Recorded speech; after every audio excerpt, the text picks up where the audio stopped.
Anti-aircraft fire lit up the sky over Tehran province with no public explanation of what was actually being fired at.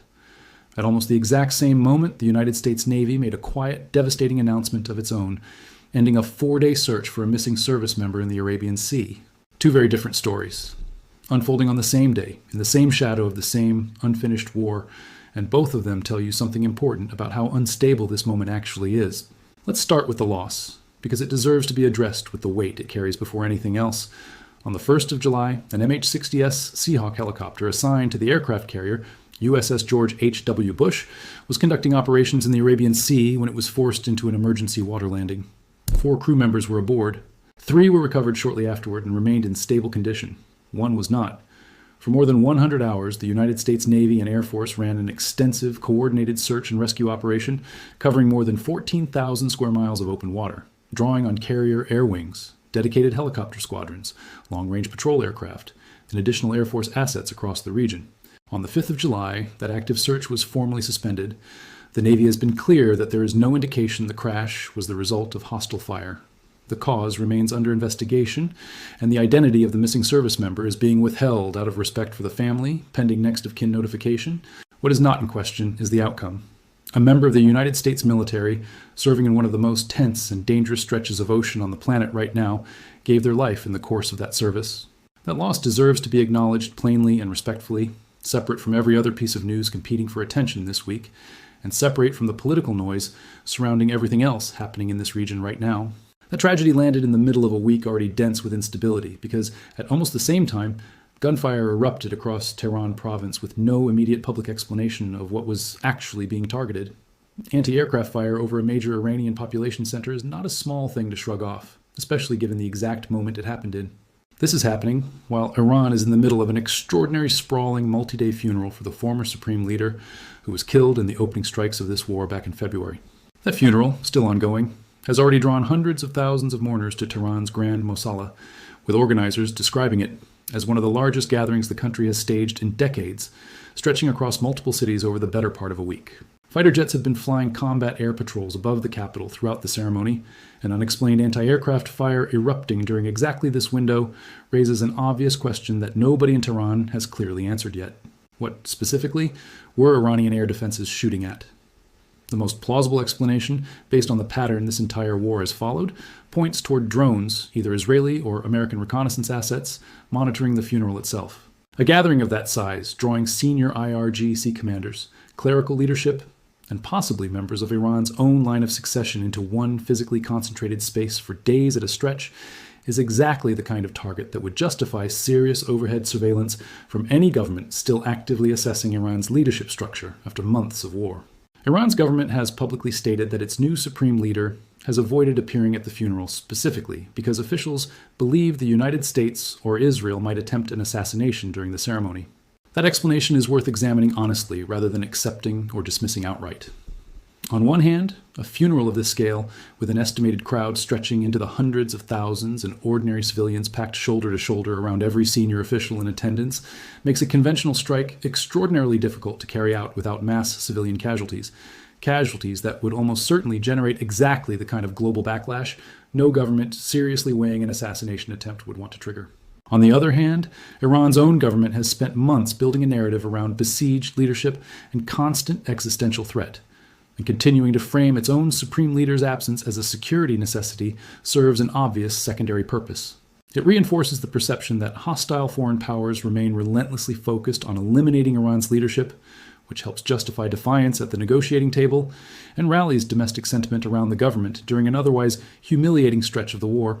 Whatever the real explanation for the gunfire turns out to be, the fact that it happened at all in the middle of Tehran during the highest profile domestic event Iran has staged since this war began tells you the sense of vulnerability inside the government's own security apparatus remains very real, regardless of how much of the public messaging around it is genuine caution versus calculated theater. And the funeral itself has produced something else this week that deserves direct, sober attention, because it crosses a line well beyond the usual rhetorical noise that's defined so much of this conflict's public messaging. During the ceremony, a poet serving as the event's official MC, a role assigned specifically by the funeral's organizing committee rather than an unscripted moment from the crowd, addressed the assembled mourners and openly called for the killing of the President of the United States, framing it explicitly as a religious and moral obligation rather than a metaphor. The crowd responded with loud approval. Other senior figures speaking from the same platform described the killing of the former supreme leader as an unjustified assassination, demanding a proportional response. And hand-lettered signs reading calls for Trump's death circulated visibly throughout the gathering, alongside chants demanding revenge that echoed across multiple days of ceremonies. A separate senior Iranian official released a statement asserting that those responsible for killing the former leader would not be permitted to die a natural death themselves. That is not ambient background noise at a politically charged public gathering. Chants of hostility toward the United States have been a fixture of Iranian state ceremonies for decades, a kind of ritual performance woven into the culture of these events since the earliest days of the Islamic Republic. What happened this week was different in kind, not just degree. A specific, named individual occupying a specific, officially designated role inside a government-organized ceremony called by name for the assassination of a sitting head of state and was cheered for it. That distinction between ambient anti-American sentiment and a direct, individually attributable threat against a specific president's life is exactly the kind of distinction that turns a domestic political spectacle into a genuine international security concern, one that American federal authorities have every reason to treat with complete seriousness, particularly given the well-documented history of tension between the two governments over past targeted killings on both sides. Layer onto that the simple fact that Iran's own new supreme leader has not appeared publicly at any point during this entire funeral, choosing instead to let a 97-year-old senior cleric lead the funeral prayers in his place, while 3 of the former leader's other sons appeared in public view. That continued absence, stretching across months since the strike that killed his father, keeps alive every question about his actual physical condition and about how firmly he genuinely holds the reins of an institution that just staged one of the largest public demonstrations of nationalist defiance in the country's recent history, entirely without him standing at the center of it.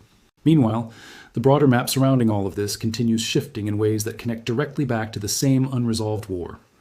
Along Iraq's northern border regions, American and Allied strikes against Iranian-backed militia positions have continued as part of a much larger campaign that's run since the earliest days of this conflict, targeting the network of Iran-aligned armed groups that have spent months launching their own drone and rocket attacks against American positions and Kurdish regional targets throughout the country. That campaign inside Iraq has proceeded almost entirely in parallel with the maritime and diplomatic conflict playing out around Iran's own coastline, a reminder that this war has never really been confined to a single geographic front, no matter how much of the coverage stays fixated on the Strait of Hormuz specifically. Speaking of that strait, the maritime standoff there remains every bit as unresolved as it's been for months. Recent traffic monitoring through the waterway shows the overwhelming majority of vessels transiting Hormuz continuing to use Iran's own preferred routing scheme, rather than the American-supported corridor running through Omani waters, with multiple ships reportedly attempting the safer southern route before either reversing course entirely or abandoning that path partway through and crossing back into Iranian-controlled lanes instead. That pattern tells its own quiet story. Commercial shipping operators, the people actually responsible for getting cargo through that waterway safely, appear to be making a practical calculation that sailing through Iran's self-declared routing scheme, effectively paying whatever toll or accepting whatever risk that entails, remains safer in practice than testing the alternative route Washington has spent months trying to establish as the legitimate, protected option. That's a genuinely uncomfortable data point for anyone hoping the balance of leverage in this standoff has shifted meaningfully toward the international coalition, trying to keep that waterway open on neutral terms. Months of American naval presence, months of retaliatory strikes against Iranian coastal infrastructure, months of diplomatic pressure and the actual behavior of commercial shipping operators still suggests Iran's coercive routing scheme carries more practical weight on the water than the alternative corridor the United States has been trying to establish as the safer, internationally sanctioned option. There's more happening across the broader region this week, too, each piece connected back to the same underlying instability in its own way. Off the coast of Yemen, a cargo vessel issued a distress signal after coming under attack from unidentified armed assailants roughly 30 nautical miles southwest of Al-Hudaydah, with maritime security authorities advising vessels in the area to exercise heightened caution while the incident is investigated. That's consistent with the pattern Houthi forces have maintained throughout this broader regional conflict, using their own control over a separate but adjacent stretch of water to keep pressure on international shipping, even as attention stays focused on the Strait of Hormuz specifically.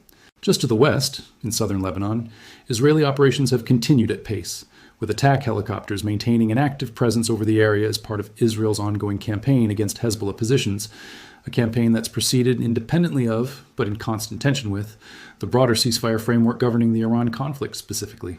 Israel's prime minister has publicly stated that Iran is actively working to pressure the Lebanese government specifically to force Israeli forces out of the security zone it currently maintains in the south, describing that pressure campaign as something Israel is managing successfully while acknowledging Tehran will keep testing it in every available direction. The same Israeli leadership has also moved to request a direct meeting with the American president, with early indications suggesting that meeting could take place within the coming weeks, even as separate reporting about tension between the two governments over how aggressively to handle the broader Iran standoff continues circulating.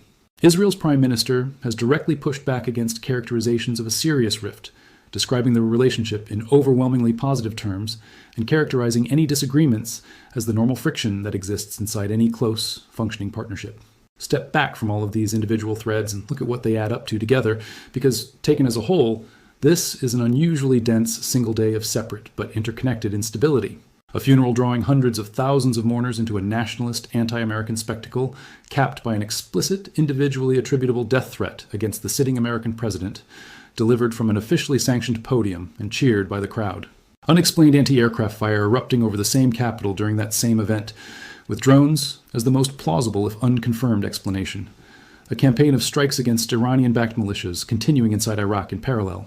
A maritime standoff in the Strait of Hormuz, where actual shipping behavior suggests Iran's coercive routing scheme still holds more practical weight than the alternative quarter months of American pressure was supposed to establish. A separate militant threat simmering off the coast of Yemen. Ongoing Israeli operations in Lebanon layered with their own diplomatic tension. And running underneath every one of those threads simultaneously, the quiet, painful reality that an American service member gave their life in the middle of exactly this environment in a helicopter crash the Navy has said shows no sign of hostile involvement, but which happened anyway, in exactly the kind of contested, high-tension waters that define this entire ongoing conflict. None of these threads exist in isolation from each other, however disconnected they might look at first glance. They're all downstream of the same unresolved war that began in February. The same unfinished ceasefire that's been tested and nearly broken more times than either government probably expected when it was first signed, and the same fundamental question that's defined every single stage of this conflict since the opening strikes. Whether the force is pushing toward further escalation on both sides, a funeral crowd cheering calls for a president's assassination, a maritime doctrine that keeps not quite matching diplomatic language, a military campaign inside Iraq running in parallel with everything else, will eventually overwhelm whatever fragile restraint has kept this entire situation from spiraling into something far larger than it already is. Right now, on this particular day, with a funeral still running, with gunfire still unexplained, and with a service member's loss still being absorbed by everyone who serves alongside them in that theater, the honest answer is that nobody watching this closely can say with any real confidence which direction it tips next. What's certain is that every one of these threads is still live, still unresolved, and still capable of shifting dramatically with very little warning, the same way this entire war has moved from the very first night it started back in February. It's worth returning to the loss of that service member one more time, because it's easy for a single line item inside a dense news cycle to get flattened into just another data point among many, and that would be a genuine disservice to what actually happened. A helicopter crew was carrying out routine operations in support of a mission most of the country will never fully see or understand, in waters that have become some of the most heavily monitored and most dangerously contested on the planet over the past several months. 3 of those 4 crew members are alive today because of a rescue effort that moved fast and covered an enormous amount of ocean in a short amount of time. 1 did not come home. The scale of the search itself, more than 100 hours, over 14,000 square miles, multiple carrier air wings, dedicated helicopter squadrons, long-range patrol aircraft, and additional support pulled in from outside the immediate carrier group, says something about how seriously that loss was treated by everyone involved in trying to prevent it from becoming permanent. It became permanent anyway. That's the reality every family with someone serving in this specific theater right now has to sit with, and it deserves to be named directly, rather than folded quietly into a broader news roundup as if it were simply one more headline among many. Now, return to the funeral itself, because there's a strategic dimension to what happened there this week that goes beyond just the shock value of hearing a call for a sitting president's assassination cheered by a crowd. Consider the audience that ceremony was actually built for. It wasn't primarily aimed at Washington. It was aimed inward at Iran's own population, at a country that has spent months absorbing the economic and human cost of a war its own government started and has, by nearly every external measure, lost badly on the battlefield. A funeral of this scale, stretching across multiple cities and drawing crowds numbering in the hundreds of thousands, exists to answer a question that regime survival almost always depends on answering convincingly. Does the system still command genuine loyalty, or is the population simply going through the motions because there's no safer alternative available? Every element of that ceremony, the scale of the crowd, the presence of senior clerical and military leadership, the officially sanctioned incitement against a foreign head of state, the choreographed display of grief transformed into displayed collective anger, was built to answer that question in the government's favor. Whether it actually succeeded in doing so, or whether it simply papered over deep uncertainty with an impressive show of coordinated theater, remains genuinely unclear from the outside. What is clear is that a government confident in its own domestic legitimacy generally doesn't need to stage a spectacle this large and this carefully managed, just to prove the point.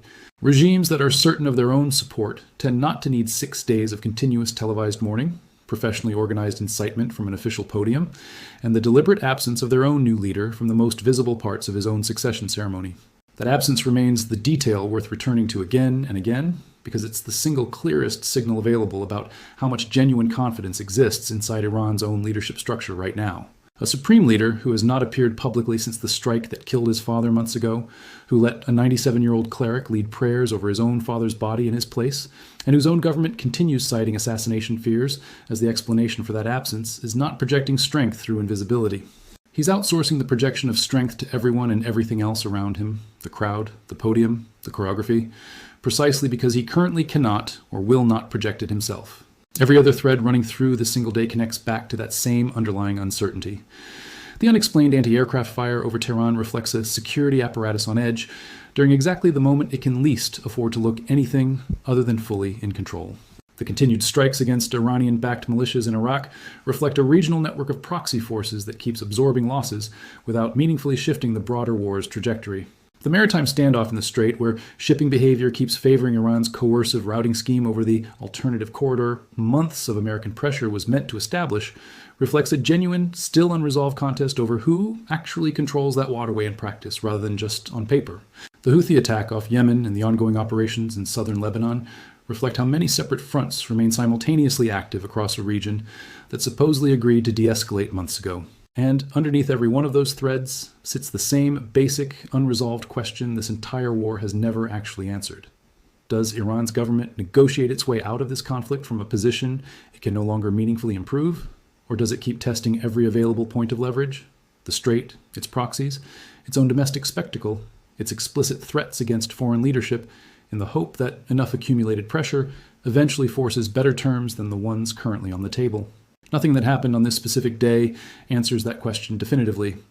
But taken together, gunfire without explanation, a funeral built around cheering for a president's death, a service member's life lost in the waters this entire standoff is actually about, it paints an unusually vivid picture of just how far from settled this conflict remains, months after both governments supposedly agreed it should already be over.